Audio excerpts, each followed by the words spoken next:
জগন্নাথ দেবের মহাস্নান বিধি।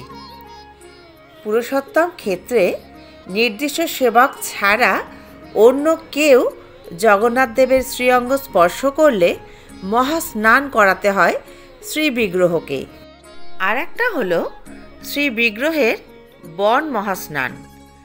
জয় বিজয়দ্বার থেকে রত্নবেদী পর্যন্ত এই স্থানে যদি কোনো সময় মল, মূত্র, রক্ত, হাড়, চামড়া, থুতু ইত্যাদি অপবিত্র বস্তু দেখা যায়, কিংবা উক্ত স্থানে কুকুর প্রবেশ করে, অথবা পুজোর সময় কোনোভাবে ভোগ সামগ্রী অপবিত্র হয়, তাহলে জগন্নাথ বিগ্রহের বড় মহাস্নান হয়ে থাকে। যাত্রার সময় যে মহাস্নান হয় তার নাম যাত্রা মহাস্নান। প্রতিদিন যেভাবে স্নান হয় ওই একইভাবে স্নান হয় মহাস্নানাদিতে। সিংহাসন থেকে জয় বিজয়দ্বার হয়ে ধোয়া হয় দক্ষিণ দ্বার পর্যন্ত। জগন্নাথ দেবের ভোগের কোনো দ্রব্য অপবিত্র হলে সিদ্ধ বা অসিদ্ধ সমস্ত ডাল তরকারি মাটিতে গর্ত করে পুঁতে ফেলা হয়। পরে হোম করে আবার উনুন জেলে ভোগ রান্না করা হয়।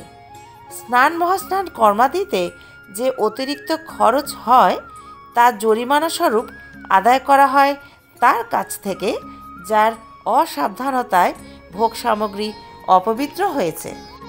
পুরুষোত্তমের নিত্য সেবক প্রসঙ্গ।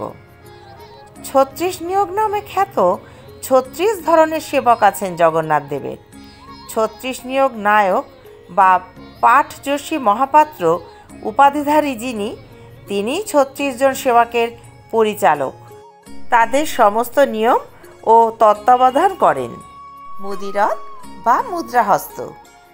অগ্নিশর্মা ও বিষ্ণু শর্মা নামে দুটি শ্রেণী আছে এদের।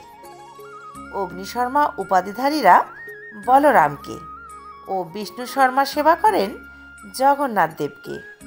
এরা ভোগের আগে নিবেদন করেন চন্দন, পতনী ও দমনক ফুলের মালা।